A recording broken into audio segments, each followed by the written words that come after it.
Donc les choses que les prophètes disent peuvent choquer. Et très souvent, même jusqu'à notre époque, et je pense que ça va continuer, chaque fois que les prophètes disent quelque chose, il y a une controverse. Parce que c'est des gens qui ont l'art de dire des choses qui choquent. Et je disais, ce n'est pas le fait des prophètes, c'est le fait de Dieu. Parce que nous adorons un Dieu qui lui-même choque. Alléluia. Allez, je vais vous ramener dans la parole pour dire, il dit, la Vierge enfantera. Voilà la première chose qui choque. Comment une vierge peut enfanter? C'est ce que le prophète Ésaïe a annoncé dans l'ancien temps. Mais il avait annoncé et la chose s'est réalisée. Parce que ce n'était pas lui, Ésaïe, qui le disait. C'était Dieu qui parlait à travers la bouche d'Ésaïe, en train d'annoncer que viendra dans le monde quelqu'un qui va naître d'une manière différente. Et je disais, la manière dont Dieu nous surprend ou nous choque, c'est qu'il renverse les normes. Et le problème qu'on a, beaucoup d'entre nous ont pour comprendre Dieu, c'est parce qu'on veut comprendre Dieu avec nos normes à nous, les normes humaines. La norme humaine dit que pour qu'une femme conçoive, elle ne peut plus être vierge. Mais Dieu vient dire, la vierge enfantera. Tout le monde dit, comment? Même Marie qui a reçu la visitation de l'ange a dit à l'ange, comment ça se fera? Elle n'a pas refusé d'enfanter. Elle a juste voulu comprendre. Ange Gabriel, qu'est-ce que tu es en train de me dire? Comment je vais enfanter? Et l'ange lui dit, ne t'en fais pas, le Saint-Esprit descendra sur toi. Et je disais, regardez comment Dieu fait une conception. Hors norme. Normalement, on connaît la conception naturelle, même si la science a inventé d'autres conceptions comme la fécondation in vitro, la fécondation assistée par je ne sais pas quoi. Mais la fécondation qu'on connaît le plus, c'est la fécondation naturelle. Mais la fécondation de Marie a été surnaturelle. Parce que Dieu est surnaturel. La question c'est pourquoi il ne nous a pas tous créés de la même manière? Pourquoi Dieu n'a pas voulu que toute l'étendue de la terre soit peuplée des gens qui sont conçus par le Saint-Esprit uniquement? Personne ne se pose cette question. Pourquoi il a seulement fait pour Marie? Parce qu'il a voulu que, enfin ça c'est mon interprétation, il a voulu que la naissance de Jésus questionne l'humanité. Que ça soit quelque chose d'incroyable, d'impossible aux hommes. Et je dis toujours, quand Dieu fait quelque chose pour toi, ne crois pas qu'il va faire des choses seulement possibles. Si c'est possible, tu peux le faire sans Dieu. Alléluia, je répète. Si tu peux faire des choses sans Dieu, c'est des choses accessibles à tout le monde. Tu peux te lever, aller chauffer ton lait le matin pour boire. Tu n'as pas besoin de tant que ça. Tu as juste besoin que Dieu te donne la vie et le souffle de vie peut marcher jusqu'à ta machine pour faire ton lait. Mais il y a des choses impossibles aux hommes.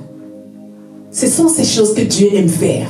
Alléluia. Parce que ce sont ces choses qui le glorifient. N'oubliez pas que glorifier veut dire donner l'éclat, la gloire, la puissance. Donc pour que Dieu reçoive cet éclat, cette gloire, cette puissance, il faut que ce qu'il fasse interroge ta tête. Que tu dises non.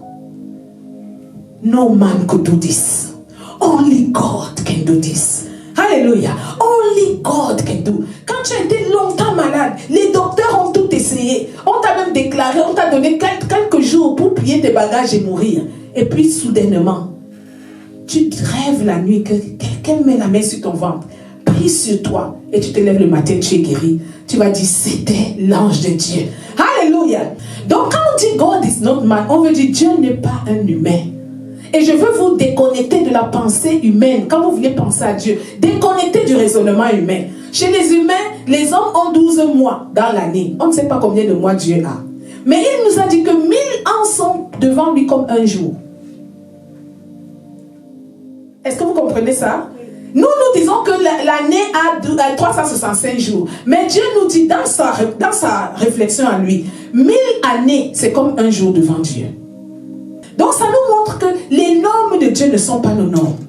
Il dit autant la terre est éloignée du ciel, autant nos pensées sont éloignées de lui. La manière dont Dieu pense, ce n'est pas la manière dont on pense. La manière dont Dieu agit, ce n'est pas la manière. Donc quand Dieu a rempli ta vie, pour savoir quelqu'un qui est rempli de Dieu, il y a un mystère en lui. Amen. Parce que Dieu est mystérieux. Regardez dans ce Jésus que nous célébrons ici aujourd'hui. Dès qu'il est né, dans cette condition aussi étrange, conçu par le Saint-Esprit. Donc, il n'est pas conçu de la manière naturelle. Et dès qu'il naît, il commence à faire des choses extraordinaires. Donc, des choses qui ne sont pas naturelles. Des choses qui ne sont pas compréhensibles à l'œil ou à l'oreille de l'homme. Qu'est-ce qu'il a fait? Il change l'eau en vin. Il marche sur les eaux sans se noyer. Il ressuscite les gens qui sont morts. Des choses qu'on n'a jamais vues. Donc, toute la mission de Jésus, quand tu examines, Jésus n'a rien fait qui soit normal à nos yeux. Il a pris la boue, il a mis dans les yeux de quelqu'un qui était aveugle. Il a dit, va laver ta face à la mer. Le monsieur allait laver son visage. La cécité est partie, il a retrouvé la vue. Comment il a guéri cet homme? Avec la boue dans les yeux. Normalement, si tu es aveugle aujourd'hui, selon la médecine, on ne doit même pas toucher tes yeux, on ne doit même pas mettre le doigt dans tes yeux. Mais Jésus lui prend la boue, qui salit même davantage, met dans les yeux de l'homme et dit, va laver ta... Alors si on te dit aujourd'hui, toi tu as une maladie, et on te dit qu'on va guérir ta maladie, en mettant des choses sales sur toi, c'est sûr que tu vas dire, non, ça ce n'est pas de Dieu, excusez-moi, je ne suis pas prête. C'est pour vous dire, le prophétique n'est pas compris, selon ce monde. C'est pour vous dire, les choses de Dieu ne sont pas à la portée de l'humain. C'est un mystère. Et comment on les comprend? Par la révélation. C'est ton cœur qui est la révélation. Tu as une conviction en toi. Même si je ne comprends pas, j'ai quand même envie de faire. Alléluia. Parce que quand Jésus a mis la boue dans les yeux de cet homme, mais la conviction est née dans son cœur. Il a eu la foi. Il a dit, ok, il s'est laissé faire. Donc la foi, c'est ce qui t'ouvre la porte au miracle. Parce qu'il a eu cette foi, il a eu son miracle de guérison. Alléluia. Combien de nous développons ce genre de foi? Parce que le ministère prophétique n'est pas facile à comprendre, même même à analyser. Quand les gens analysent avec la sagesse humaine, ils vont critiquer. Parce que rien n'est normal. Et rappelez-vous, Jésus avait la capacité prophétique. Il a opéré sur la terre comme un prophète. Il voulait montrer aux gens, j'ai une dimension plus grande que ce que vous voyez.